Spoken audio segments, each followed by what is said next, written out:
مخنیوی وسي. خپله به سوال طالبانو د سولې په برخه کې شرط یې د شریعت تر سیوري لاندې د حکومت رامنځته کېدل او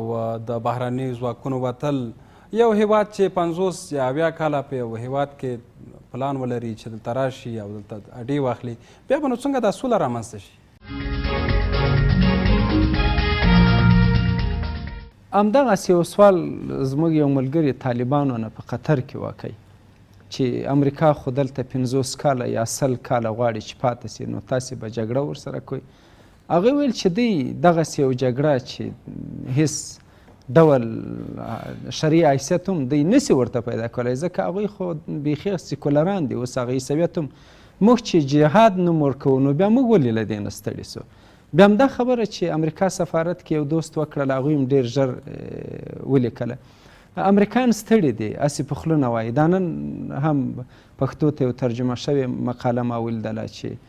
فارن پالیسي هغه خپره کړې ده او په افغانستان کې د پلي پوځونو جنرال ډیمپسي لیکلې ده. هغه لیکلي و چې امریکایي جنرالان په افغانستان کې ناکامه دي. دا چې موږ ناکامي نه منو دا زموږ د جنرالانو اشتباه ده، ځکه وایي ما په افغانستان کې وخت تیر کړی ده، هلته اوسېدلی یم، دا جګړه نسو ګټلی. او هغه علتونه هم یو ډول ویلی دی چې دلته د افغانانو له کلتور سره موږ بلد نه یو، دلته جغرافیوي ستونزه ده، دلته هم خلک نه غواړي. اوس دا د امریکا د پوتین استازي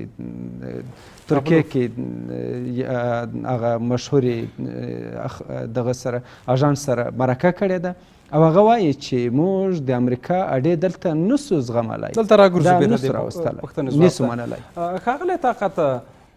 خپله افغان ځواکونه په 2014 کال کې څومره بریالي وو او څومره یې وشي کولی د طالبانو هغه عملیات ډب کړي؟ تقریبا 2 کاله مخکې پورې افغان ځواکونو دا صلاحیت نه لري او د اجازه نه لرله چې عملیات وکړي، مستقلانه عملیاتو اجازه یې نه لرله. حتی د موږ امنیتي سکتور یوه برخه چې ډېره مهمه برخه استخباراتو دا حق لا نه لري چې دوی استخباراتي فعالیتونه په لوی لاس مخته بوځي. د لطیف الله مسعود راتګ او د خپل ملګري سره هغه د موږ د استخباراتو په خوښه راغلی، ولې بیا د ده نیول په لوګر کې د امریکایانو لخوا نه او د موږ له ځواکونو نه د هغې ایستل او پاکستان ته حواله کول او بیا پاکستان د هغې اعدام حکم صادرول، دا ټول دا ګواهي ورکوي چې موږ دا صلاحیت نه لرو، نم لاره او تا تر اوسه هم مکمل صلاحیت نه لرو، حتی موږ استخباراتي فعالیتونه خپل خوښې سره مطابق د خپلو پروګرامونو سره او د خپل استراتیژۍ سره مطابق موږ یوه شفافه امنیتي استراتیژي بدبختانه نه لرو چې هغه متکي په ځان وي او موږ په خپله خوښه باندې عملیات وکړو.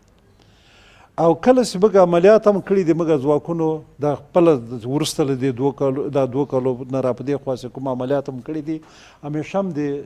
ناتو د ځواکونو په مټ کړي دي. همیشه هم بیا هغوی راغوښتي دي چې راسه په دې کندوز کې بمبار راته وکړو، دا د بې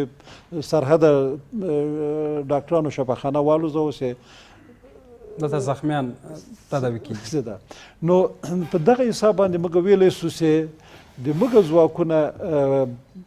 کله چې مستقلانه عملیاتو نیم بند مستقلانه عملیاتو اجازه ورکړه شوې ده، د 10,000 شاوخوا کې موږ تلفات لرو. تاسو سوچ وکړئ د دوی اعمار دي او خارجي نن ما ولوستل یو چیرته 14 کسه خارجي افسران یا سربازان وژل شوي دي، امریکایي یا دوی وایي، ولې دا به هغه وي د دوی مبالغه یې شاید د 80 په شاوخوا کې خو وي. ښه دی 100 آیا 100 او 10,000 د جګړه نو د چا په وړاندې ده؟ آیا د امریکایانو په وړاندې ده، د ناتو په وړاندې ده، که د افغان ځواکونو په وړاندې ده، یا د موږ د پولیسو په وړاندې ده، د موږ د افسرانو په وړاندې ده، د موږ د نظامیانو په وړاندې ده، د موږ د خلکو په وړاندې ده؟ دغلته د یو تفکیک باید وشي.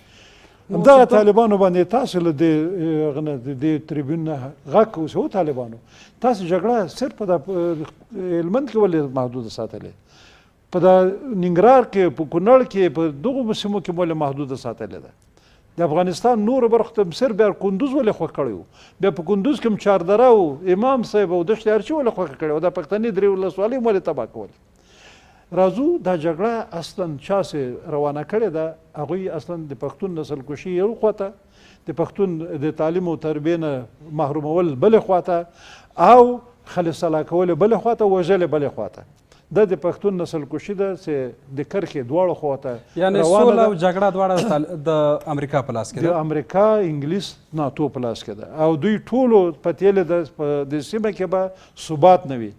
مخکې د شنه بهار د عربو د شنه پسرلي داستان سره شروع سه او د موږ قوي دولتونه د عربو قوي دولتونه بخصوص د سنیانو قوي دولتونه منهدم سول او شیزم ته ارتقا ورکړه سوه سني عراق په شیعه عراق بدل سني بحرین په شیعه بحرین بدل او په سوریه کې هغسې حالت ده د شیعهګانو اتومي ځواکمن کېدل د ایران او دغه ته تر دې حده پورې مجال ورکول سي په عربستان سعودي سفارت په خپله خاوره کې وسوځي او اجیان بند کړي وینه لګي هغه ته بیت شریف ته دا ټول هغه څه دي چې د یوې بلې جګړې د یو مذهبي جګړې چې هغه د بوش په چې اعلان یې کړی و زه به دلته صلیبي جګړه شروع کوم د بوش د هغه ارمان سره دا تطابق کوي یا سر لګوي یو دلته اوس یو بله که وروسته وخت وي بیا به پرې وغږېږو چې یو خطرناکه بله جګړه را روانه ده بیا هغه سړه جګړه چې دلته ګرمه سوې وه بیا ګرمېږي دلته بیا روس او امریکا د افغانستان په خاوره کې سره ښکر په ښکر کېږي او روسان وایي چې موږ چې په سوریه کې ترهګر هلته بنښه کولی شو په افغانستان کې خو ډېر ښه وځلی ډېره مننه بېرته راګرځو ښاغلی مطمئن تاسو څومره د طاقت صاحب په خبرو سره موافق یاست چې دا وایي جګړه او سوله د امریکا په لاس کې ده او بل د پوښتنې جز مې ده چې د افغانستان او نړۍ په کوم لور روانه ده طاقت صاحب خپل نظر ده او هر څوک به خپل له زاویې نه نظرونه وایي او موږ ورته احترام لرو جګړه امریکا شروع کړې ده او امریکا یې باید با مسؤلیته ختمه کړي تر څو چې دا جګړه امریکا نه وي ختمه کړې نه افغان حکومت ختمولی سي او نه هم هغه ډول فکر کیږي چې امریکا به لکه د روسانو په ډول باندې یو ډول پښې سپکې کې ولې امریکا چالاکه ده فریبکاره ده هغوی غواړي چې د یو تفاهم له لارې که په دې پوه سي چې نور هیڅ امکان دلته نه لري بیا به وایي چې موږ نه ولس غوښتنه وکړه چې موږ ووتلو یا زموږ نه نړیوالو قوتونو غوښتنه وکړه موږ یا سازمان ملل موږ ته موږ وایو چې خدای دې وکړي چې تاسې هر نوم ورته ورکوي خو زموږ له ملک نه ووځئ دا ډیم وباسئ تاسې ووځئ پوځیان هم وباسئ تر څو چې دلته بهرني پوځیان وي دا جګړه به روانه وي او تر څو چې امریکا دې قنات ته نه وي رسېدلې چې طالبانو سره هغه مسایل چې مخامخ باید ورسره حل سي پې باندې خبرې ونه کړي سوله هم نسي راتللی موږ ولیدلو ځینو دوستانو سره ځینو ډلو سره دلته ستاسو په نظر 2018 کال به هم طالبان مخامخ حکومت سره خبرو ته حاضر نه شي یا وبه غواړي چې له امریکایانو سره مخامخ خبرو ته کښیني ګورئ ځینې ډلې یا ځینې دوستان له حکومت سره یو ځای سولو تاسې به د جهاني صاحب لیکنه لیدلې وي په رسنیو کې ډېره ایسته دورې کېږي په سایټونو کې هغه وایي چې اصلا دلته د سولې لپاره ژمنتیا نشته ما په سوله کې منډه وکړله ما تماسونه ونیولو خو په 4 میاشتو کې ولسمشر ما ته 15 دقیقې وخت راکوي نو بیا کومه سوله موږ له حکومت نه وغواړو اصلا د سولې لپاره ژمنتیا نشته او جګړې بدبختانه چې همدا جګړې قربانیان به افغانان وي او ګټه به امریکا او نورو سیمه ایزو او ګاونډیو هیوادونو ته رسیږي الله دې وکړي چې زموږ د افغانانو دغه مرګ ژوبله راکمه سي افغانان یو بل ته انعطاف وکړي او څه ډول وکولی سي چې بهرنیان د ولس په مرسته باندې اړ کړي چې له افغانستان نه وځي او که جګړه دوام لري دا د موږ وایو چې امریکا خو وایي چې زموږ 10 نفره به یا به 14 نفره وي ښه 100 طالبان وایي چې 200 نفره دي دا 1500 امریکایان وژل سوي 10,000 افغانان چې هغه ځوانان دي ټول ښه د طالبانو خواته حکومت وایي چې موږ 15,000 کسان وژلي دي دا 15,000 افغانان د دې کورنۍ خو موږ ته پاته کېږي او جګړې دا د انکشاف کړی ده یعنی په شمال کې موږ ولیدلو چې هلته جګړې ډېرې زور واخیستی او جالبه دا ده چې زه یو خبره دې ته اشاره کوم په غورماچ کې چې کله دوستم عملیات کولو